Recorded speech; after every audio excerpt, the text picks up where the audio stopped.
Hey everybody, it's Jeff from the Overwatch team again.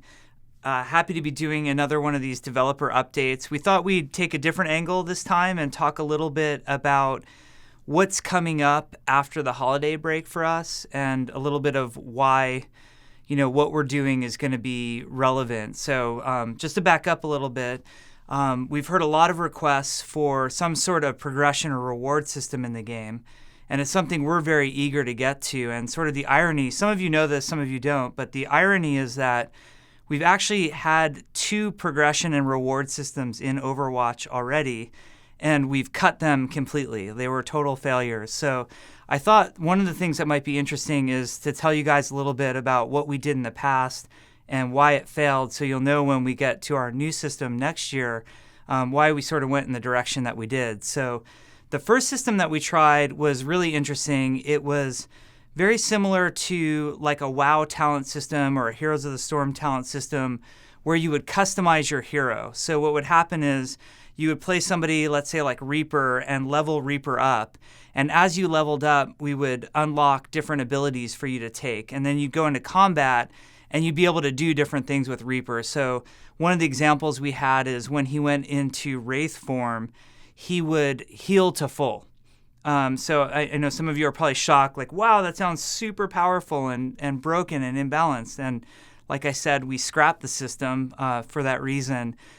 Basically, what we were learning about Overwatch early on was, as much as everybody has this fantasy of, I want to customize my character in terms of gameplay, Overwatch plays and moves very quickly, and there's a lot of information to sort of take into account. If you look at a game like Heroes of the Storm, sometimes, you only have to worry about 5 heroes at once, knowing what they do or who they are and what their abilities are. Or in a worst case scenario in a game like Heroes of the Storm, you only really have to know 10 heroes max what's going on.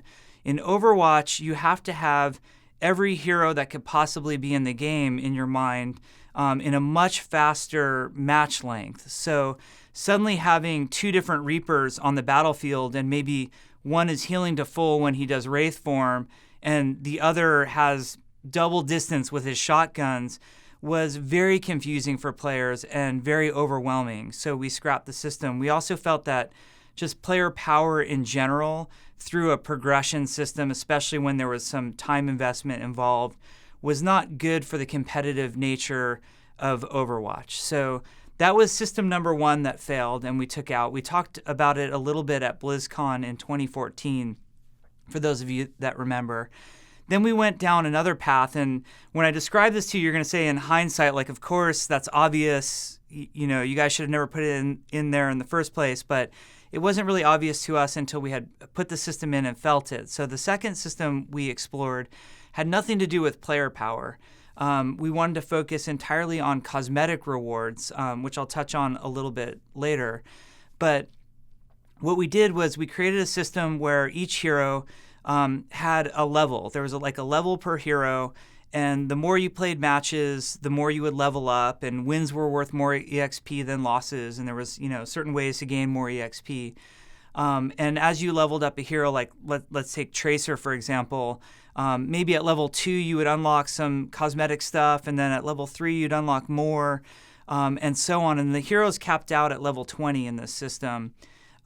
It was cool and it was fun, but we had this live in the Blizzard Alpha, where all of the employees of Blizzard were playing the game, and immediately it went south on us very quickly. So we would have these cases of, you'd be playing on Temple of Anubis, and your team is pinned down in the sandcrawler. You can't even get out of the sandcrawler, and you look over at one of your teammates, and they're playing Bastion. They're sieged up inside the spawn room, shooting out the door, and very politely you tell the person, hey, dude, maybe we should switch to a class that can get through the choke.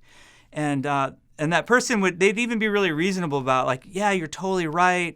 It's not right for the team that I'm on Bastion right now, but I'm so close to my next unlock, I don't want to switch off. So the system turned out to be, I would describe it as a minor disaster.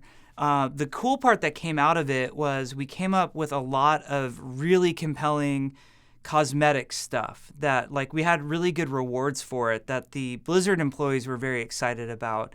And I'm going to leave some of those a little bit of a mystery for you because I'd rather you see them in person.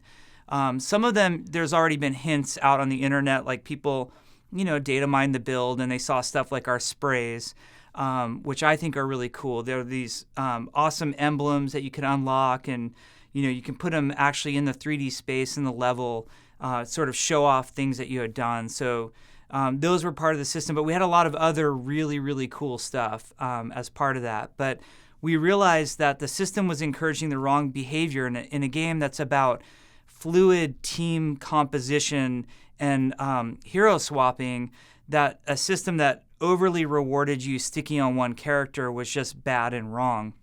So what we want to do when we've now taken the game down, it's no longer up. The beta is going to come back hopefully mid-January to late January.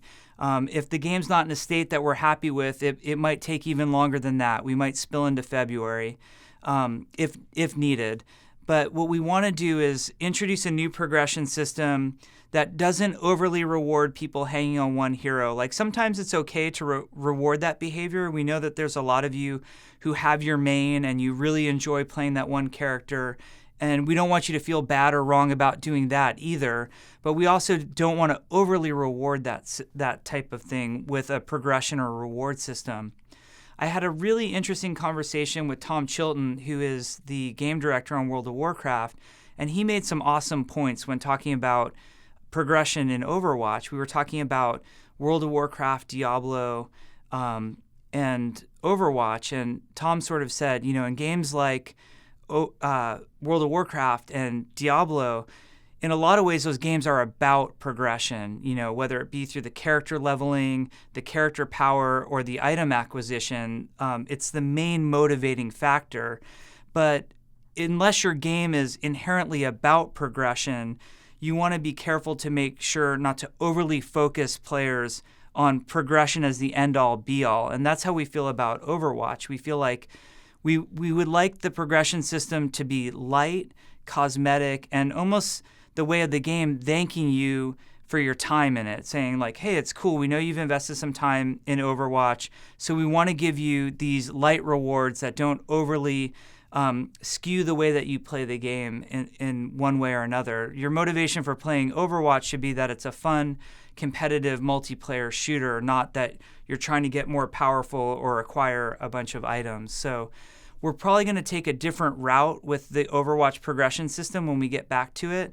We're going to use the time off. We already have ideas of what we want to try, and we're going to use the time between now and end of January to explore a bunch of stuff internally again, because we'll learn a lot very quickly just, trying ideas out in the game, seeing how they come to fruition, and then if we feel really good about them, then we'll bring the beta back up and we'll introduce this system to you guys. So I look forward to hopefully next time talking in more specifics about what we are doing. But I thought it would be helpful for you to understand, why we're exploring these different routes with progression and what sort of went wrong in the past. So when you see the new system, you understand how we got there. Anyway, thanks as always for all the feedback and comments. We'd love to hear what you guys think about rewards, what you guys think about progression systems. And we really hope that you guys have a great winter break, and we'll see you soon, probably in January.